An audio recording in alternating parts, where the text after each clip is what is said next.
Grand గాలా ఈ ఫిబ్రవరి 3న ఉదయం 10 గంటల నుండి మాదాపూర్ అండ్ కన్వెన్షన్ లో. Tickets available on BookMyShow Paytm. నమస్తే, నేను Kavitha. Welcome to iDream. మనం ఒక విశిష్టమైనటువంటి వ్యక్తితో మాట్లాడబోతున్నాము. అందులో ఇప్పటిదాకా ఆ అంశం గురించి ఎప్పుడు ఎలాంటి పరిస్థితుల్లోనూ మాట్లాడనటువంటి ఒక వ్యక్తి ఒక సినిమా గురించి మాట్లాడబోతున్నారు. ఒక సినిమా గురించి మనం మాట్లాడుకుంటుంది ఒక ఫిల్మ్ క్రిటిక్తో కాదు, ఫిల్మ్ ఇండస్ట్రీకి సంబంధించినటువంటి ఎలాంటి రిలేషన్ లేని ఒక వ్యక్తితో. ప్రస్తుతం మనం ఉన్నాము చిల్కూర్ ఆలయ అర్చకులు రంగరాజన్ గారితో. తను హనుమాన్ మూవీ గురించి మాట్లాడబోతున్నారు. రంగరాజన్ గారు, నమస్కారం అండి.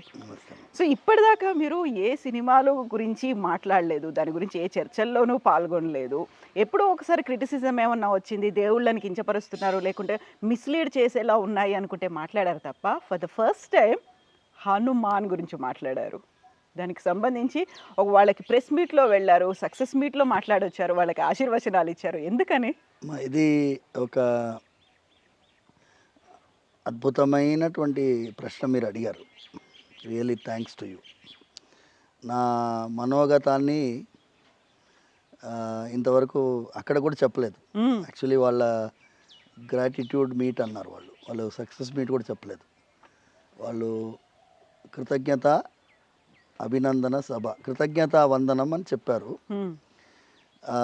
ఏమైంది అంటే యాక్చువల్గా హనుమాన్ మూవీ కూడా నేను యాక్చువల్గా చూడలేదు. చూడ్డానికి కారకుడే మా దగ్గర ఒక పవన్ కుమార్ ఉన్నాడు, మా స్వామి వరుస మీకు తెలుసు, పరిచయం కదా. ఆయన ఏమన్నాడు, సడన్గా ఒకరోజు వచ్చి, స్వామి మన హనుమాన్ సినిమా పోవాలన్నాడు. ఏముందిరా హనుమాన్లో అంటే, అందరు చెప్తున్నారు స్వామి బాగుందట, మీరు లైక్ చేస్తారు, మీరు పోదామన్నాడు. సరైన మూవీ టికెట్స్ మా సైన్యంతో పోయాం, 20 మంది. నేను, మా స్వామివారి సేవ చేసేవాళ్ళు, ఈ శిష్య బృందంతో వెళ్ళి మూవీ చూసాము. Really actually I was speechless. నా ఎంట్రీ అప్పటి నుంచే ఆంజనేయ స్వామి వారి యొక్క జన్మ వృత్తాంతంతోనే ప్రారంభం మూవీ. తర్వాత ఒక సూపర్ హీరోగా కావాలని కోరిక, ఒక నెగటివ్ క్యారెక్టర్. నేను వీడే హనుమాన్ ఏమో అనుకున్నాను నేను యాక్చువల్గా చూస్తే. అంటే వాడు స్పైడర్స్ తోటి కరిపించుకుంటాడు, ఆ క్యారెక్టర్ని బిల్డప్ చేశారు. చేసిన తర్వాత చూసుకుంటూ వెళ్తుంటే అది నెగటివ్ క్యారెక్టర్, ఇదేంట్రా ఇది అని suspense oriented movie. Then Anjaneya Swamy వారిని ఇంట్రడ్యూస్ చేస్తున్నారు ఈ మూవీలో. అప్పుడు it was something like never before experience. నేను నిజంగా చెప్పాలంటే చాలా థియేటర్స్లో మూవీస్ చూశాను. అప్పుడు నేను అప్పుడే ఇంజనీరింగ్ కంప్లీట్ అయ్యి ఉద్యోగంలో ఉన్నప్పుడు, యంగేజ్లో చిరంజీవి ఫ్యాన్ నేను. ఓకే. అప్పుడు జగదేక వీరుడు అతిలోక సుందరి మూవీ వచ్చింది. యాక్చువల్గా మేము ఒక వర్క్ మీద బిహెచ్ఎల్ నుంచి రిటర్న్ వస్తున్నాము. ఆ మూవీ చిరంజీవిది, అది కూడా రిలీజ్ అయిన 2వ రోజు 3వ రోజు చూసాను నేను, జగదేక వీరుడు అతిలోక సుందరి. అందులో జై చిరంజీవి ఆ పాట ఉంది చూడండి, అది was actually like goose bumps at that time. అలాంటి ఒక ఎక్స్పీరియన్స్ ఈ మూవీలో కలిగింది. And it was not ordinary. And వాళ్ళ ఇమాజినేషన్, యాక్చువల్గా వేరే ఏ ఆలోచన లేకుండా ఆంజనేయ స్వామి మీదనే ఫోకస్ చేసేటట్టుగా ఈ మొత్తం movie, nearly I think 2 hours movie. అందుకోసం ఐ వాజ్ రియల్లీ చాలా ఆనందంగా కలిగింది. మన రామనామము, Hanuman Chalisa, without your knowledge you are reciting those things the movie theatre లోపల. అండ్ థియేటర్లో వచ్చినటువంటి క్రౌడ్ కూడా, మేము వెళ్ళింది evening time, actually 8 o'clock 7:50 show and working day. ఆ రోజు కూడా crowd was full, like nearly 90% full crowd. And ఆ పీవీఆర్ సినిమా దాంట్లోనే చూసాం, 3-4 స్క్రీన్స్ నడుస్తున్నాయి ఒకటే దగ్గర, అన్నీ ఫుల్. అది కూడా రిలీజ్ అయ్యి 20 days అవుతుంది అనుకుంటాను నేను. 20 daysకి అన్నీ ఫుల్ అవుతున్నాయంటే నాకు నిజంగా ఆనందం తట్టుకోలేకపోయి నేను ప్రశాంత్కి మెసేజ్ పెట్టాను, I'm really proud of you people, excellent movie తీశారు, మిమ్మల్ని అభినందించాలి. అని చెప్తే ప్రశాంత్ నాకు తెలియదు ఆయన చిలుకూరు డివోటీ అట ఓ ఆల్మోస్ట్. నేను మీ ఫ్యాన్ స్వామి, వీక్లీ వచ్చేవాడిని ప్రదక్షిణ తిరిగేటప్పుడు చిన్నప్పుడు, మీరు చెప్పేవన్నీ వినేవాడిని అన్నాడు ప్రశాంత్. ఏ, నేనేమన్నానంటే ఇంత పవర్ఫుల్ మీడియం ఉంది కదా, ఆంజనేయ స్వామి వారి యొక్క వైభవాన్ని అద్భుతంగా చిత్రీకరించినందుకు నీకు అభినందనలు నంబర్ 1. నంబర్ 2, అందులో కొన్ని పాత్రలు అద్భుతమైనటువంటి ఆలోచన, అందులో విభీషణుడు అనేటటువంటి పాత్రను సృష్టించి అందులో పెట్టి ఆంజనేయ స్వామి విభీషణుడికి జరిగిన సంభాషణలాగా ఒక నిర్వేదంగా ఉండేటటువంటి ఆ పిల్లవాడితో, అక్క చనిపోయిన తర్వాత వాడు నిర్వేదంతో కూర్చుని ఉన్నాడు, ఒంటరి అయిపోయాను, ఇక నాకెందుకు ఈ జీవితం, నేను ఏంటి లాభం, నేను ఎందుకు ఈ యుద్ధం చేయాలి, ఎవరి కోసం చేయాలి, నేను జీవించేదే అక్క కోసం అన్నటువంటి బాధతో ఉన్నప్పుడు నేను వచ్చి ఒక రక్తపు బొట్టు పడకుండా ఏమీ యుద్ధం జరగదు అని ఎక్స్ప్లెయిన్ చేస్తున్నాడు. విభీషణుడి యొక్క అంటే ఒక దాన్ని మనము కౌన్సిలింగ్ అది లేపుతున్నాడు వాడిని. ఆ సన్నివేశము నిజంగా నాకు ఎందుకు ఫోన్ చేశానంటే ప్రశాంత్కి, నాయన ఇంత పవర్ఫుల్ మీడియం ఉంది కదా, ఆంజనేయ స్వామి తనకు కూడా సూసైడ్ చేసుకోవాలని కోరిక కలిగింది తెలుసా నీకు అని అడిగాను. అవునా, తెలియదు స్వామి అన్నాడు. అంటే సుందరకాండంలో 13వ సర్గంలో సర్గం మొత్తం ఆంజనేయ స్వామి సూసైడ్ చేసుకోవాలని ఆత్మహత్య చేసుకోవాలి, నా వల్ల ఇంత దూరం ప్రయాణం చేసి లంకకు వచ్చాను, అందరూ నన్ను పొగిడారు, అందరూ మనోజవం మారుత తుల్య వేగం అన్నీ చెప్పి ఇంత దూరం వచ్చి ఉత్తి చేతులతో తిరిగి వెళ్తే ఏముంటుంది, ఒక నమ్మకంతో పంపించారు. ఆ సీతమ్మ కనిపించలేదు, నేను వెళ్ళి ఎలా చెప్తాను, సీతమ్మ ఉందా లేకపోతే చనిపోయిందా, రావణాసురుడు పెళ్లి చేసేసుకున్నాడా, ఇన్ని క్వశ్చన్లకి సందేశం ఇవ్వాలి, ఏమి ఇవ్వాలి, ఎలా వెళ్ళాలి, ఏం చేయాలి అని ఆలోచించి ఇక నేను తిరిగి వెళ్తే అంత అనర్థమే, నేను ఇక్కడే ఒక మునీశ్వరులా ఉండిపోతాను, లేకపోతే నేను చెట్టుకు ఊరేసుకుంటాను, లేకపోతే నిప్పు పేర్చుకొని అందులో దూకుతాను, లేకపోతే నేను సముద్రంలో మునిగిపోతాను, ఇలా ఆలోచిస్తున్నాను ఆంజనేయ స్వామి. ఇమాజిన్, ఆంజనేయ స్వామి లాంటి వారు ఎలాంటి ఒక పరాక్రమవంతుడు, అలాంటి ఆంజనేయ స్వామి కూడా నిర్వేదం వస్తుందా, అసహాయుడిగా మారుతాడా, ఆయన కూడా నా వల్ల ఏమీ అవ్వట్లేదా అని కూర్చుంటాడా, కూర్చొని ఏం చేస్తారు, మళ్ళీ ఆలోచిస్తాడు. నేను కనుక ప్రాణత్యాగం చేస్తే రాముల వారు బతికుంటే ఆయన పరిస్థితి ఏం కావాలి, భరతుడు ఏం కావాలి, లక్ష్మణుడు ఏం కావాలి, సుగ్రీవుడు ఏం కావాలి, అయోధ్యలో ఉండే వాళ్ళు ఏం కావాలి, వాళ్ళ అమ్మ ఏం కావాలి, కౌసల్య అమ్మగారు, సీతమ్మ బతికుంటే ఆవిడేం కావాలి, అందుకోసం నేను ప్రాణత్యాగం చేయను, మళ్ళీ ప్రయత్నం చేస్తానని చెప్పి సెల్ఫ్ కౌన్సిలింగ్ చేసుకొని వినాశే బహవో దోష జీవన్ భద్రాని పశ్యామి, నేను ఇవాళ ప్రాణత్యాగం చేయను, ఈ జీవితాన్ని కాపాడుకొని మళ్ళీ ప్రయత్నం చేస్తాను. అప్పుడు ఆఖరికి ఆయన రాముల వారిని స్తోత్రం చేస్తారమ్మా. ఎప్పుడైనా మేము భక్తులకు చెప్తాం, నమోస్తు రామాయ సలక్ష్మణాయ దేవ్యై చ తస్యై జనకాత్మజాయై నమోస్తు రుద్రేంద్ర యమానిలేభ్యః నమోస్తు చంద్రాగ్ని మరుద్గణేభ్యః. మొట్టమొదటిసారి సుందరకాండంలో ఆంజనేయ స్వామి వారు రాముల వారికి నమస్కరిస్తున్నారు. అంతవరకు రాముల వారికి నమస్కరించకుండా మా గురువుగారు ఏమంటారు, ఆచార్యులు ఏమంటారంటే ఫస్ట్ టైం ఆయన శరణాగతి కోరుకుంటున్నాడు. రాముల వారికి నమస్కరించగానే అశోకవనం కనిపిస్తుంది. అంతవరకు అహంకారంతో ఉన్నాడు, నేనే సాధిస్తున్నాను, నేనే చేస్తున్నాననే అహంకారంతో ఉన్నారు కాబట్టి సీతమ్మ కనిపించలేదు. ఈ శ్లోకం చెప్పగానే అశోకవనం అరేరేరే మనం ఇక్కడ వెతకనే లేదు కదా అని వెతుకుతారు. సో కావాల్సిన సపోర్ట్ అలా వచ్చింది. సో నేనేమంటున్నానంటే ఇంత అద్భుతమైనటువంటి ఒక మీడియం మీకు ఉంది కదా, మీరు ఇప్పుడు సమాజంలో ఉండేటటువంటి ఒక మెయిన్ ప్రాబ్లం తల్లి, చిన్న పిల్లలు 14 years 15 years పిల్లలు, మీరు ఆశ్చర్యపోతారు, బాధపడతారు, ఆందోళన పడతారు, అన్నీ అవుతారు. కోటా రాజస్థాన్ 26 పిల్లలు సూసైడ్ చేసుకున్నారు లాస్ట్ 4 monthsలో. ఎందుకు, నీట్ ఎగ్జామ్ రాయక ముందే ప్రెషర్ తట్టుకోలేకుండా. అంటే ఏంటి, ఒక పరీక్ష కోసం ప్రాణం తీసుకునేటటువంటి ఒక దౌర్భాగ్యపు భయాన్ని సృష్టిస్తున్నామా మనం, దీనికి ఏం చేయాలి అనేటటువంటి ఒక నిర్వేదంలో మన సమాజం ఉన్నప్పుడు ఇలాంటి movies will be beneficial. Anjaneya Swamy వారి యొక్క గొప్పతనాన్ని చెప్పుకుంటూ ఆయనకే ఇలాంటి ఆలోచన కలిగింది, మరి దాన్ని ఆయన ఎలా జయించాడు అనేటటువంటి మీరు చెప్పొచ్చు కదా, ఇది ఇంక్లూడ్ చేయవయ్యా అని చెప్పడానికి నేను చెప్పాను. చెప్తే ఆయన ఏమన్నారు, స్వామి ఇది నాకు ఫోన్లో చెప్పారు, మీరు అక్కడ వచ్చి చెప్పండి, మీకు ఏమనుకోకపోతే మేము మా మీట్ ఉంది రేపు, మీరు వస్తారా, అతిథిగా వస్తారా అంటే ఇవాళ శనివారం ఏదో స్వామివారి ఆజ్ఞ అనుకున్నాను, వెళ్ళాను. ఓకే, వెళ్ళాను. చాలా నిజంగా ఇవాళ ఇంకా ఏంటి అంటే నిన్న రిపబ్లిక్ డే నేను స్పీచ్ ఇచ్చుకుంటూ ఎవరో వీడియో తీశారు, నిజమైన రిపబ్లిక్ రామాయణ రిపబ్లిక్ ఇవాళయ్యా అని చెప్పాను. నిజమైన రిపబ్లిక్ మనము 26 జనవరి 1950 కాదు 2024. మనం ఇంతకుముందు ఇంటర్వ్యూ చేసాం, అందులో ఏమన్నా రామరాజ్య స్థాపన అన్నాం. రామరాజ్య స్థాపన ఎలా, కేవలం బొమ్మలతో రామరాజ్యం వస్తుందా, రాదు.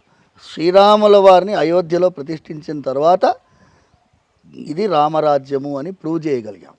నేనేమన్నానంటే lot of civilizations in the world, ఎన్నమ్మా, Egyptian civilization, African civilization, Mesopotamian, Roman, ఇవన్నీ కూడా కొట్టుకుపోయాయి.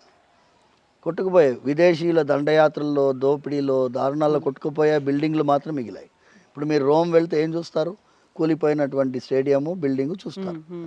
కానీ మన దేశంలో మనము ఒక రామాలయాన్ని పునఃప్రతిష్ఠించి నిర్మించుకొని అందులో శ్రీరాములు అని, this only civilization which has reclaimed its institution. అది కూడా ఏంటి, మనమే దండయాత్రలు ఏమీ చేయలేదు, మనం రాజ్యాంగబద్ధంగా, న్యాయబద్ధంగా, చట్టబద్ధంగా, సుప్రీంకోర్టు ఆదేశం మేరకు మనం సాధించగలిగాం. కాబట్టి దిస్ ఇస్ ద రియల్ రామరాజ్యం అని చెప్పాను. సో అది ఆ సమయంలో ఇది రెండు కోయిన్సైడ్ అయింది కాబట్టి అక్కడ వెళ్ళి చెప్తే ఇంకా రాముల వారి వైభవము, ఆంజనేయ స్వామి వైభవాన్ని జనాల్లో షేర్ చేసేటట్టుగా ఉంటుందని వెళ్ళానమ్మా. ఇవన్నీ ఉన్నాయి మనసులో ఆలోచన. మూడోది ఏంటి అంటే అమ్మా, మెయిన్ ఐటమ్ నాకు చిన్న పిల్లవాడు ఈ సజ్జా తేజ. ఆ తేజ చిన్న పిల్లవాడు, Prashanth young person, Niranjan Reddy producer young person, Anudeep young person, movie అది మ్యూజిక్ కంపోజ్ చేశాడు. అందరూ చిన్న చిన్న పిల్లలు 28, 30, 35 లోపల ఉన్నారు. ఇప్పుడంతా యూతే కదా, 35 ఇస్. వీళ్ళు కలిసి 1000 కోట్ల రూపాయలు ఖర్చు పెట్టి తీయగలిగిన సినిమాని, తీయవలసిన అలాంటి సినిమాని సునాయాసంగా అలా తీసేశారు కదా. అది కూడా ఏంటి, వాళ్ళకి నేను ఇంకా చాలామంది నాకు చెప్పారు, వాళ్ళకి థియేటర్స్ దొరకలేదు రిలీజ్ చేయడానికి. సంక్రాంతి టైంలో పెద్ద పెద్ద కాంపిటీషన్ ఉంది, బ్లాక్ బస్టర్ మూవీస్ ఎక్స్పెక్ట్ చేశారు, పెద్ద పెద్ద హీరోల మూవీలు. దాని నడుమ ఈ చిన్న హీరో మూవీకి థియేటర్ దొరకలేదు. అలాంటి ఒక సందర్భంలో వీళ్ళు మూవీ రిలీజ్ చేశారు. రిలీజ్ చేసిన తర్వాత ఒక్కొక్క థియేటర్ వాడు మా దాంట్లో ప్రదర్శించండి అని రిక్వెస్ట్ చేయడం అంటే శ్రీరాముల వారి దివ్యమైన ఆశీర్వాదం. ఎందుకంటే అక్కడ ఎప్పుడైతే ఒకటి గుర్తుపెట్టుకోండి, బుద్ధిర్బలం యశోధైర్యం నిర్భయత్వం అరోగతాం అజాడ్యం వాక్పటుత్వం చ హనుమత్ స్మరణాత్ భవేత్. ఈ శ్లోకాన్ని పూర్తిగా విశ్లేషించాలని అనుకున్నాను అక్కడ, కానీ అప్పుడు ఆల్రెడీ అక్కడ 140 అయిపోయింది. 2 గంటలకి లంచ్, అప్పటికే వాళ్ళందరూ ఆకలితో ఉన్నారు. వాళ్ళ పాపం యూనిట్ మెంబర్స్, నేను మైక్ పట్టుకుంటే నేను వదిలే రకం కాదు. అందుకోసం అదృష్టవశాత్తు ఐ డ్రీమ్ కవిత వచ్చింది కాబట్టి చెప్తున్నాను. బుద్ధి, బలము, యశస్సు, ధైర్యము, నిర్భయత్వం. ఈ ధైర్యం ఉంది, నిర్భయత్వం ఉంది. ధైర్యానికి నిర్భయత్వానికి ఏం తేడా? రెండు సినానిమస్ కదా, కావాలని శ్లోకంలో ఉంది. ఇప్పుడు హనుమాన్ అనే సినిమా తీయాలని ధైర్యంగా తీయడం మొదలుపెట్టిన వెంటనే అన్నీ సమకూరలేదు. ప్రాజెక్ట్ నడమని ఆపాల్సినటువంటి పరిస్థితి వచ్చేటటువంటి సిచ్యువేషన్. ఆపలేదు, నిర్భయంగా కొనసాగించాడు. నిర్భయత్వాన్ని ఆంజనేయ స్వామి ఇస్తాడు, యశస్సు ఇచ్చాడు. ఆంజనేయ స్వామి ఎంత కీర్తి ఇచ్చాడు. ఆంజనేయ స్వామి బుద్ధి అంటే నేను చెప్పింది, విభీషణుని పాత్ర పోషించేటట్టుగా ఒక వ్యక్తిని క్రియేట్, నేను ఇంకా సముద్రకని దొరుకుతాడేమో ఇవాళ అని చూశాను. ఓకే. వాళ్ళకి కనిపించలేదు ఆయన. అమ్మాయి శరత్ కుమార్ వాళ్ళ అమ్మాయి, వీళ్ళందరినీ వరలక్ష్మి అమ్మాయి, ఇంకా ఆ అమ్మాయి అమృత అనే హీరోయిన్ ఆ అమ్మాయి, వీళ్ళందరూ దూరం నుంచి నమస్కరించారు. నేను కూడా వాళ్ళందరికీ నేను ఒకటేనమ్మా, ఇలాంటి ఒక ఆలోచన ప్రశాంత్ వాళ్ళ చెల్లెలకి కూడా నేను మైక్లోంచి అక్కడి నుంచే సైగ చేశాను. మంచి క్యారెక్టరైజేషన్ చేశారమ్మా. Vibhishan nobody will include. ఇంకా నేను ఇంకోటి చెప్పినాను, యాక్చువల్గా యుద్ధకాండంలో జరిగిన ఘట్టాన్ని చెప్పినాను. విభీషణుడు హనుమంతుడు ఎంత స్నేహితులో ఆ డిస్కషన్లో తెలిసిపోతుంది. విభీషణుడు హనుమంతులు ఇద్దరు యుద్ధకాండంలో ముఖ్యమైనటువంటి డిస్కషన్ అమ్మ. వీళ్ళు ఏం చేస్తున్నారంటే యుద్ధం జరుగుతుంది, ప్రతిరోజు రాత్రి ఎవరెవరు కూలిపోయారు, ఎవరెవరికి దెబ్బలు తాగాయి చూసుకోవడానికి పరామర్శించడానికి వెళ్తారు. వీళ్ళిద్దరూ నడుస్తున్నారు.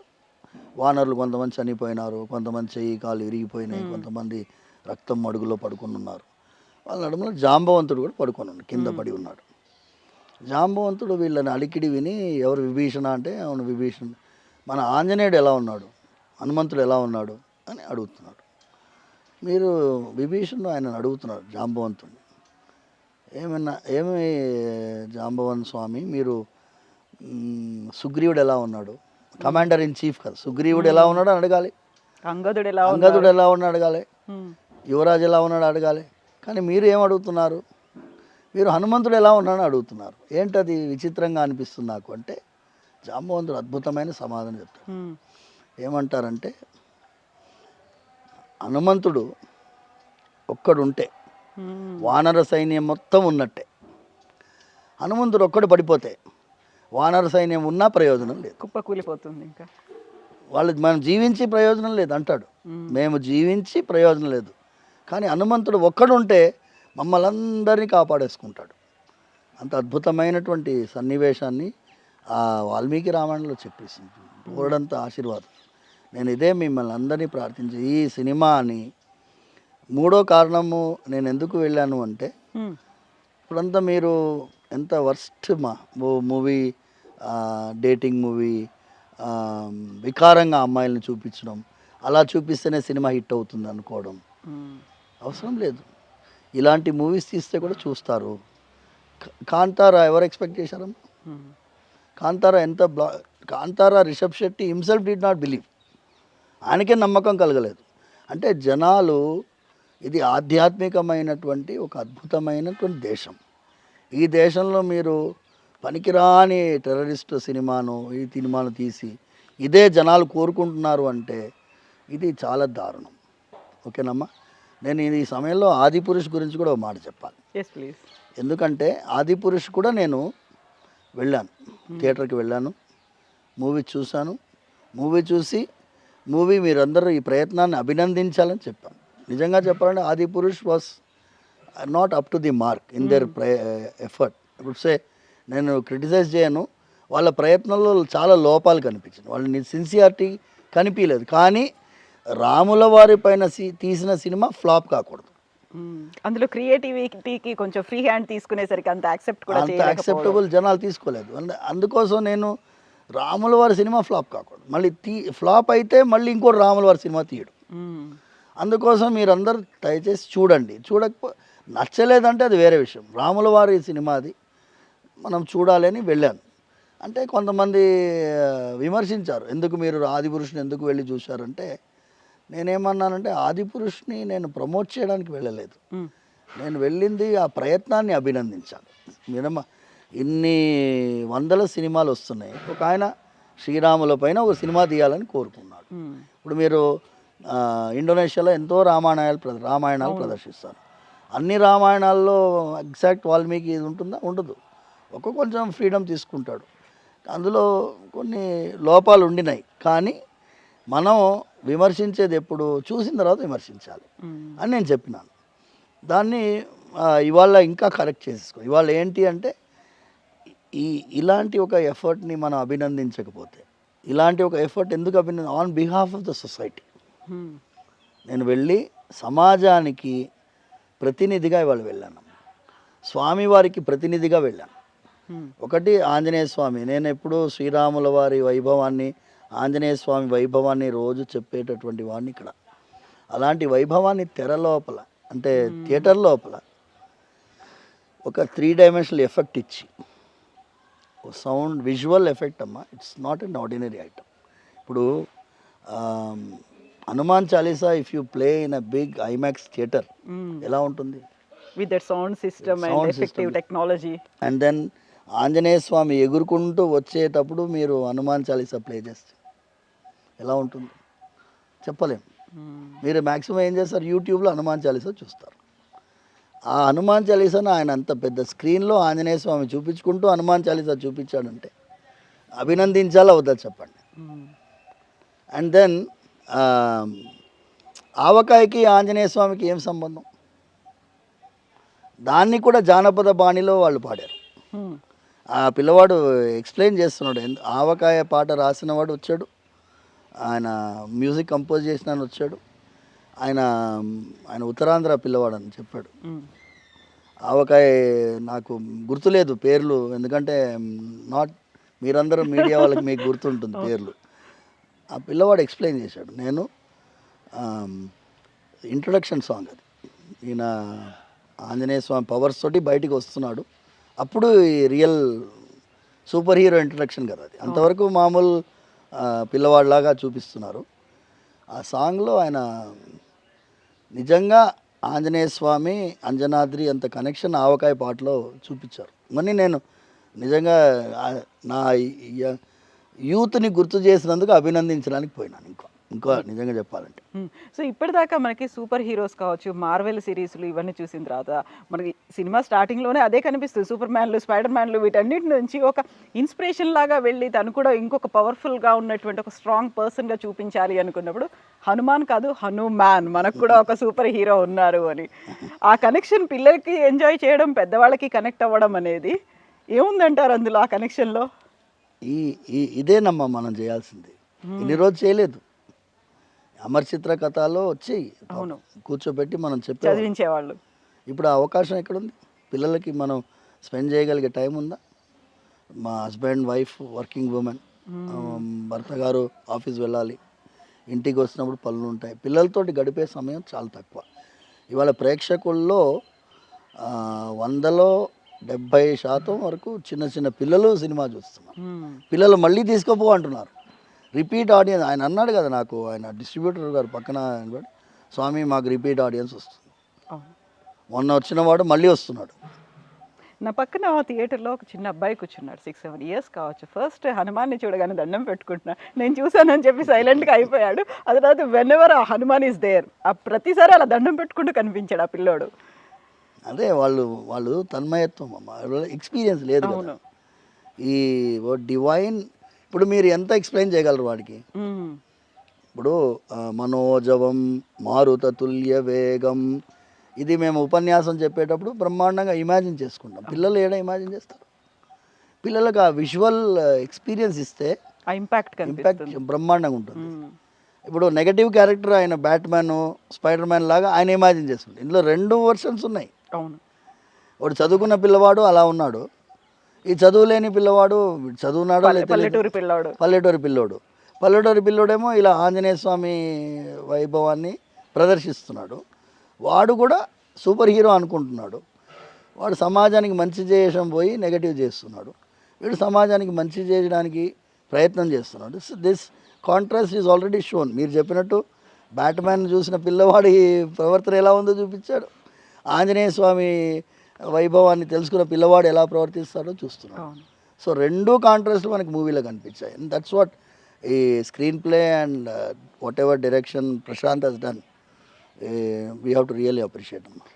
స్వామి, ఇందులో హనుమాన్ సినిమాలో ప్రధానంగా కనిపిస్తుంది, హనుమంతుడి గురించి ఎంత మాట్లాడుకున్నప్పటికీ అక్కడ విభీషణుడు అనేవాళ్ళు కనిపించారు. విభీషణుడు వచ్చి హనుమంతుడికి హెల్ప్ చేయడం, లేకుండా ఆ టైంలో జరగాల్సినటువంటి కర్తవ్యం ఏంటి అనేది బోధించడము అనేది, చిరంజీవిగా ఉన్నాడు ఇప్పటికీ అక్కడ ఉన్నాడు అనేది వాదనలు ఉన్నాయి. శ్రీలంకలో ఇప్పటికీ ఉన్నారు, ఆయన అక్కడ పాలన చూస్తూ ఉన్నాడు అనేది ఎంతవరకు నిజమంటారు? అది మా 7 చిరంజీవులు మన పురాణాల ప్రకారం మొట్టమొదటిది మనకి పరశురాముల వారు, కృపాచార్యులు, అశ్వత్థామ, ఆంజనేయ స్వామి, విభీషణుడు, మహాబలి చక్రవర్తి అనే బలి చక్రవర్తి ఆయన. సో వీళ్ళందరిలో 7 సప్తైతే చిరంజీవిన అంటుంది పురాణాల్లో. సో అందులో విభీషణుడు కూడా సంచరిస్తున్నాడు. మనం శ్రీరంగ క్షేత్రంలో తెల్లవారుజామున విభీషణుడు వచ్చి ఆరాధన చేసి వెళ్తాడు. ఇప్పుడు కూడా వాళ్ళు ఐతిహ్యం అది. శ్రీరంగ క్షేత్రము అయోధ్యలో శ్రీరాముల వారు ఆరాధించినటువంటి ఆరాధ్యమూర్తిని విభీషణుడికి ఒక కానుకగా ఇస్తారు శ్రీరాముల వారు. మేము మా సూర్యవంశం ఆరాధించినటువంటి స్వామి మీకు ఇస్తున్నామని చెప్పి ఆ ఆరాధ్యమూర్తిని తీసుకొని శ్రీలంక వెళ్ళే దారిలో ఆయన కావేరి ఒడ్డున పెట్టేస్తారు. నిర్ణయించుకొని అక్కడ ఉండిపోతారు. విభీషణుడికి ఏం వాగ్దానం చేస్తారు? నేను దక్షిణం వైపు చూసుకుంటూ మీ లంకని కాపాడుతూ ఉంటానని రంగనాథ స్వామి వాగ్దానం. విభీషణుడు అది తట్టుకోలేకుండా ప్రతిరోజు తెల్లవారుజామున వచ్చి స్వామివారికి మొదటి ఆరాధన చేసి వెళ్ళిపోతారు అని మన అర్చక స్వాములు అందరూ చెప్తారు. అందుకే తెల్లవారుజామున బ్రాహ్మీ ముహూర్తానికి ముందు ఆయనదే ఫస్ట్. విభీషణుడు మొదటి ఆరాధన ఆయనది. తర్వాత వీళ్ళందరూ నెక్స్ట్ ఆరాధన చేస్తారు. అలాంటి విభీషణుడు చిరంజీవి అనేటటువంటి మాట ఎంతమంది తెలుసు? ఆయనను ఒక క్యారెక్టర్గా ఇంట్రడ్యూస్ చేసి ఆంజనేయ స్వామితో సంభాషణ ఆడేది, మిత్రమా అని మాట్లాడేది, ఇవన్నీ ఆంజనేయ స్వామికి విభీషణుడికి ఉండేటటువంటి అదేమంటారు సఖ్యతని చూపించినటువంటి మూవీ. రామాయణాన్ని కూడా ఆల్మోస్ట్ నేను చెప్తాను, యుద్ధకాండంలో కూడా ఒక ఫైట్ సీన్ అమ్మా. ఫైట్ సీన్లో ఆంజనేయ స్వామి వాళ్ళందరినీ కొట్టిన తర్వాత తోక చుట్టి సంపూర్ణ రామాయణ సినిమాలో ఆంజనేయ స్వామి పైకి కూర్చుంటారు. ఆ సీన్లో అవుతారు. ఆ సీన్ చూపించారు ఆయన. వీళ్ళందరినీ కొట్టి ఆయన పైనెక్కి కూర్చున్న సీన్ అది. ఆంజనేయ స్వామి రావణాసురుడి ముందు నిలబడి ఉన్నాడు. గుర్తొచ్చేటట్టు సుందరకాండంలో ముఖ్యమైన ఘట్టం అది. సుందరకాండంలో ఆంజనేయ స్వామిని చూసి రావణాసురుడు అంటున్నాడు, ఏమయ్యా నువ్వు ఒక కోతివి, నువ్వేం చేస్తావు, నువ్వేం చేయగలవు అంటున్నాడు. అంటే ఆంజనేయ స్వామి అంటున్నాడు, దాసోహం కోసలేంద్రస్య రామస్య క్లిష్టకర్మణః హనుమాన్ శత్రుసైన్యానాం నిహంతా మరుతాత్మజః. నేను దాసుణ్ణి, ఎవరికి? శ్రీరాముల వారికి. కోసలేంద్రస్య రామస్య దాసహం, నేను దాసుణ్ణయ్యా. ఎలాంటి దాసుణ్ణి అంటే శత్రు సైన్యానాం నిహంత, శత్రు సైన్యానాం ప్లూరల్, శత్రు సైన్యానాం నిహంత అంటే ఒక్కడనే. ఇంకా ఎక్స్టెండ్ చేస్తున్నాడు డిస్క్రిప్షన్ తనది. న రావణ సహస్రం మే యుద్ధే ప్రతిబలం భవేత్ శిలాభిస్తు ప్రహరతః పాదపైశ్చ సహస్రశః. నేను ఎలాంటి వాడిని అంటే, నువ్వు ఒక్కడవే రావణాసుడు కదా, నీలాంటి 1000 రావణాసురులు కూడా నన్ను ఏం చేయలేరు. నేను ఒక్కడనే వస్తా, నువ్వు 1000 రావణాసులు రా, నేనేం చేస్తాను, నువ్వు అస్త్రాలన్నీ ప్రయోగించు, నేను నీ లంకలో ఉండే రాళ్లతోటి చెట్లతోటే కొడతా. ఎంత ధైర్యం ఉండాలమ్మా. లంకకి వెళ్ళి అగ్నిదేవుడు వణుక్కుంటూ మూలకు నిలబడున్నాడు, యముడు మూలకు నిలబడున్నాడు, కుబేరుడు మూలకు నిలబడున్నాడు. ఎవరు? రావణాసురుడు ముందు నిలబడలేనటువంటి దిక్పాలకులందరూ కూడా ఒడ్డున ఉంటే ఈ శ్రీరామచంద్రమూర్తి యొక్క దాసుడైన ఆంజనేయ స్వామి వెళ్ళి ఖబర్దార్ అంటున్నాడు, నేను వచ్చాను ఇక్కడికి, నేను ఒక్కడనే, నాలాంటి వాళ్ళు కోట్ల మంది శ్రీరాములకి సైన్యంలో ఉన్నారు, ఏం చేయగలవని. నేను ఎందుకు ఇంత రామాయణం చెప్తున్నానంటే, మా సొంత తాతగారు అంటే అమ్మకి నాన్నగారు 3 రామాయణాలు రచించారు. 3 రామాయణాలు. ఒకటి చతుశ్లోకి రామాయణం, 4 శ్లోకాల్లో రామాయణం. రెండవది మంజు రామాయణం. మూడవది మందస్మిత రామాయణం. మా తాతగారికి ఏంటి అంటే ఆశు కవిత్వం. ఆయన ఏదన్నా వస్తువు చూసి, ఇప్పుడు కెమెరా చూశారనుకోండి, దాని మీద శ్లోకం చెప్తారు. అయితే అలాంటి వారు రామాయణం మీద 3 రామాయణ త్రయీ అంటాం. ఆ డిఎన్ఏలో రామాయణం ఉంది. అందుకోసం శ్రీరాముల వారంటే పొంగిపోతాం. స్వామివారి సేవకులు మీకు ఇంతకుముందు చెప్పాను కదమ్మా, వెంకటేశ్వర స్వామిని పిలిచేదే శ్రీరామ అని లేవయ్య అని పిలుస్తాం. కౌసల్యా సుప్రజ. ఆ రాముల వారి సేవ చేసినట్టుగా మేము భావిస్తాం కాబట్టి రామాయణ త్రయీ మాలో ఉంది కాబట్టి రాముల వారికి సంబంధించినటువంటి ఏదైనా ప్రయత్నాన్ని అభినందించలేకుండా ఉండలేము కాబట్టి ఇవాళ చాలామంది ఆశ్చర్యం, మీరేంటి స్వామి సక్సెస్ మీట్కి వచ్చారని ఒక ఆయన మీడియా వాడు అడిగాడు. నేను అన్నాను, కరెక్టే, మేము రాకూడదని చెప్పలేము, రావచ్చని చెప్పలేము, మేము కూడా సమాజంలో భాగమే. కానీ సమాజానికి ప్రతినిధిగా కృతజ్ఞతాపూర్వకంగా వచ్చానయ్యా, స్వామివారి ప్రతినిధిగా వాళ్ళకి ఆశీర్వదించి వెళ్దామని వచ్చానయ్యా, రెండూ చెప్పాను. సో మీ ద్వారా ఈ విషయాన్ని దయచేసి మళ్ళీ మళ్ళీ వీళ్ళకి గుర్తు చేయాలి. ఇంకెవరైనా ప్రయత్నం చేసినా కూడా ఇలాంటి ఒక అద్భుతమైన ప్రయత్నాలకి సమాజం తప్పకుండా నెత్తి మీద ఎత్తుకుంటుందమ్మా. If they are getting a blockbuster movie, డెఫినెట్గా మీకు ఎఫెక్ట్స్, స్పెషల్ ఎఫెక్ట్స్ ఉన్నాయి, మీకు క్రియేటివిటీ ఉంది, ఇవన్నీ ఉన్నాయి.